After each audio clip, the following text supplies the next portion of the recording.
Hello, my name is Tommy McGee, and I am a licensed mental health counselor operating a private practice in the Lake Worth, Florida area. The name of that practice is Balance Matters. But today, what I want to talk to you about, I want to talk to you about the 5 steps to creating a successful therapeutic interview. And I've been working in the field of addiction and mental health for over 20 years now. And so the tips that I'm talking about are those things that I've implemented or used with the clients that I've been working with. But the first question I would have as it related to tips, I would ask myself, so what does it mean to have a successful interview? What does it mean to have a successful session with a client? Because in my opinion, what it means by success is that the client finds that session to be productive and help them to progress through whatever challenges they may face. That's what they came to see us for in the first place, is to overcome whatever challenges they may be having in their daily life. So success, again, in my opinion, would mean that that client would have some types of epiphanies, or that they would find something within our session that would help them or propel them through the challenges that they have. So the first tip that I have is that we are authentic. We know that the therapeutic alliance is so important, that it's so essential that we build rapport with the clients that we are working with. And for me, it's what does that mean? What does authenticity mean? What is building rapport? Because I believe at times we misunderstand building rapport with having a client come to like us. And that's not always synonymous. One is not always synonymous with the other. Not every client that I work with is one that is going to develop this personal and bond with me, and we develop a friendship over time. Because there are some clients that come to me and they're looking for me to be a reference point, a manual as to what it takes or what they need in relation to coping mechanisms with what they're going through. So being authentic, what does that really mean? Because sometimes authenticity can seem to be a moving target. And let me tell you what I mean by that.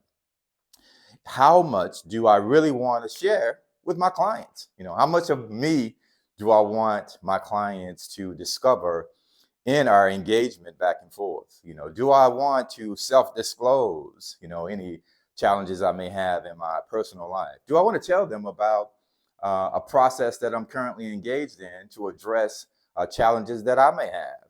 But what I want to say is authenticity, in my opinion, and self-disclosure are not connected.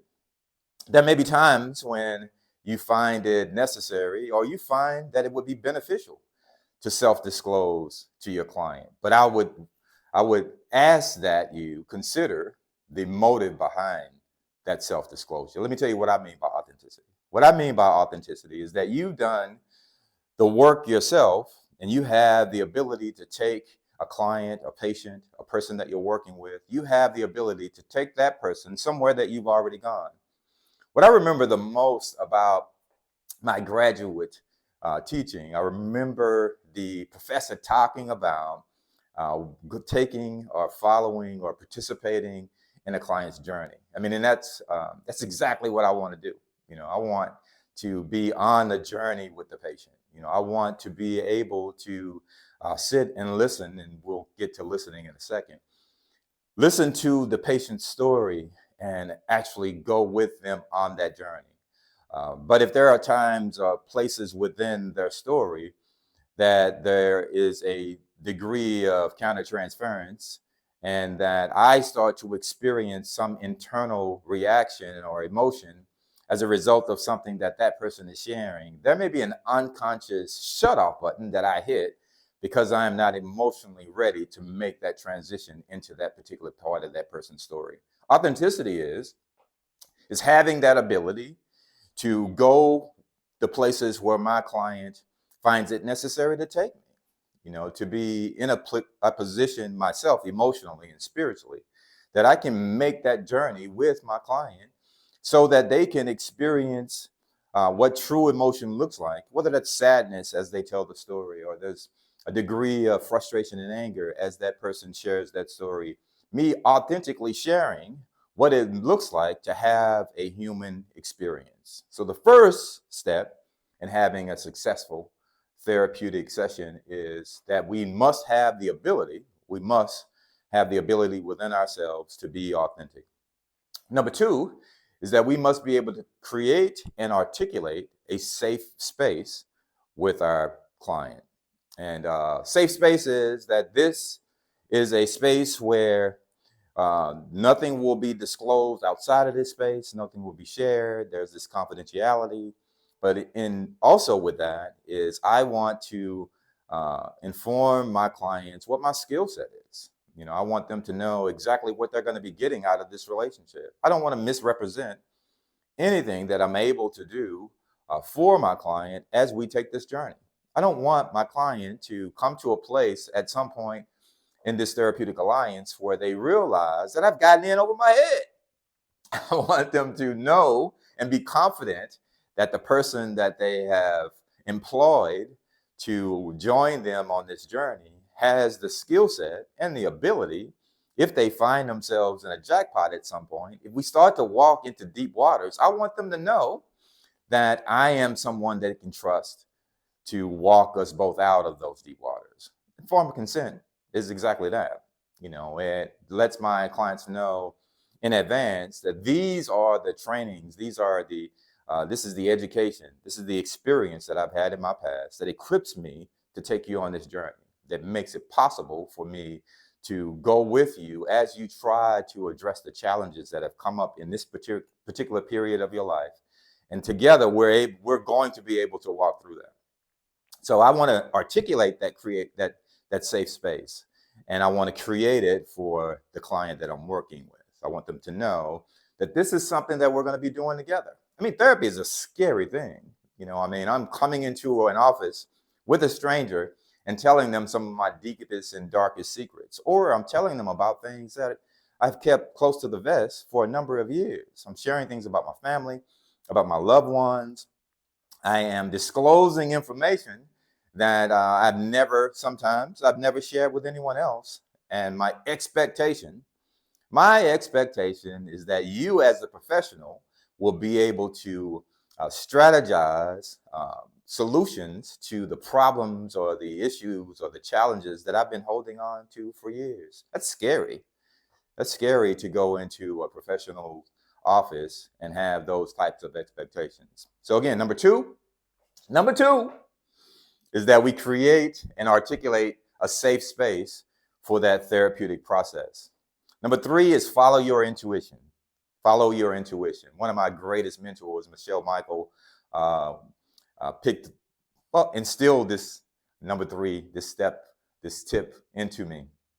She said that we have an intuition, especially as clinicians, but just as human beings, because intuition is not this mystical ability that we have. Intuition, most times, is based upon the experiences that we've had in our past that we've stored in our subconscious. And so we come into situations that have some similarities to that past experience, and there is a voice that says, whether it's internally or it's cognitively, that says, I've been here before.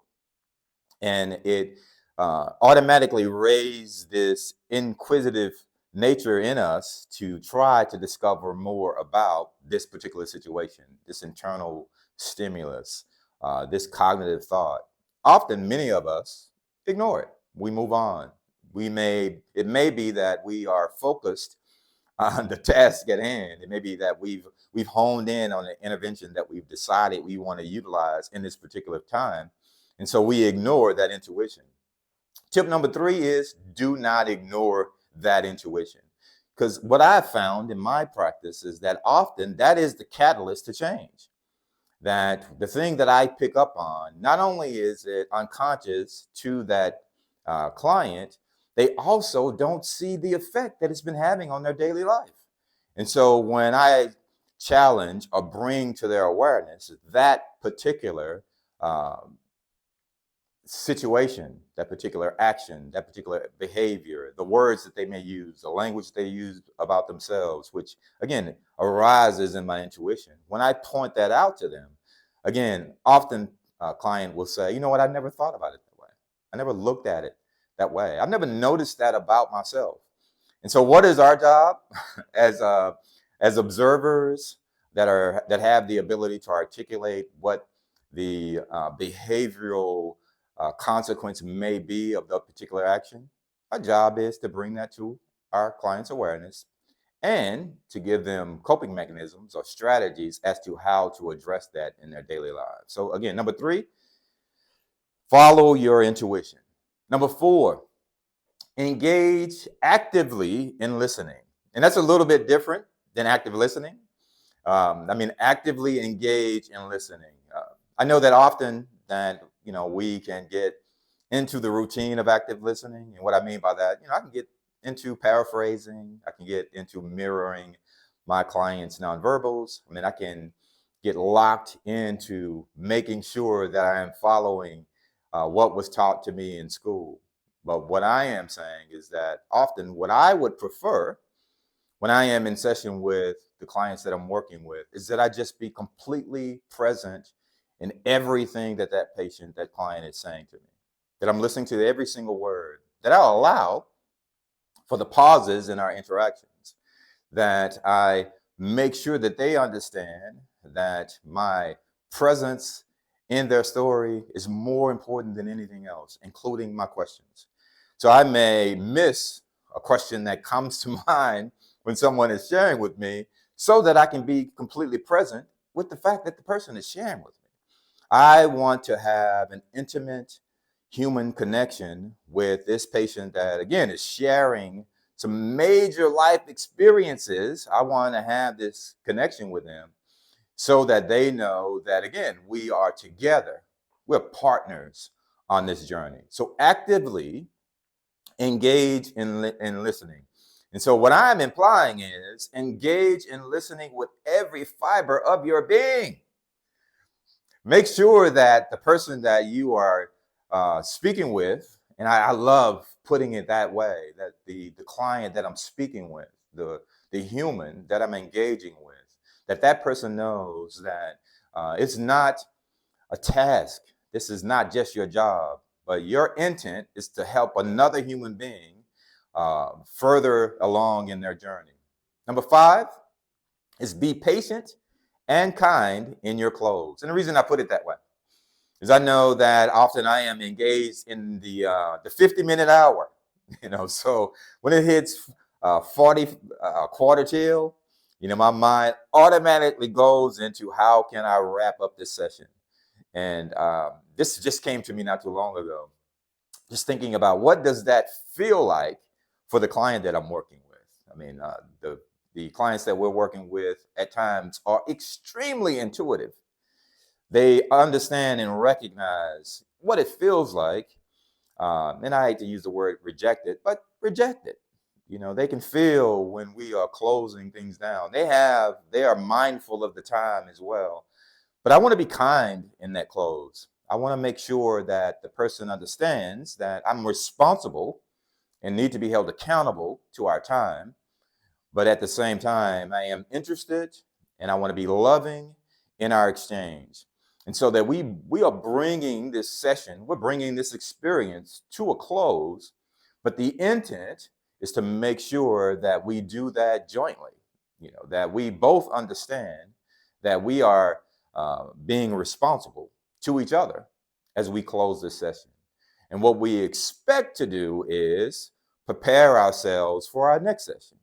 And so when I say be patient and be kind in our close, what I mean by being patient is help our clients to understand that we need to start working towards that close. And so whatever emotion, whatever process we are currently engaged in, it's not over. We're not ending this relationship. We're simply ending this session. We're simply ending this particular experience. And whatever I need to do to help you cope with that emotion without feeling rejected, however I can do that as kindly as I possibly can. I'm saying this to our clients, I am asking that you give me the feedback so that I can do that better moving forward. What do you need to feel supported as we come to a close in this session? So those are my 5 tips. Please leave in the comments any comments that you have or suggestions or feedback. I said I'm a clinician that's been working in the field of mental health and substance abuse for over 20 years. But what that also means, what I've found and I've heard, just how little I know in those 20 years. Fortunately, the field of psychology is organic. And what I mean by that is that there's always something new that's happening in our field. I say fortunately because I love the idea that there's always something new to be learned and experienced. I also love the fact that I get the opportunity to come in contact with a variety of different clients. Now, with this channel, I get the opportunity to come in contact with a variety of clinicians as well as other people that may have opinions about how we do this work. So again, please leave comments and feedback, and I look forward to seeing you and speaking to you on the next video.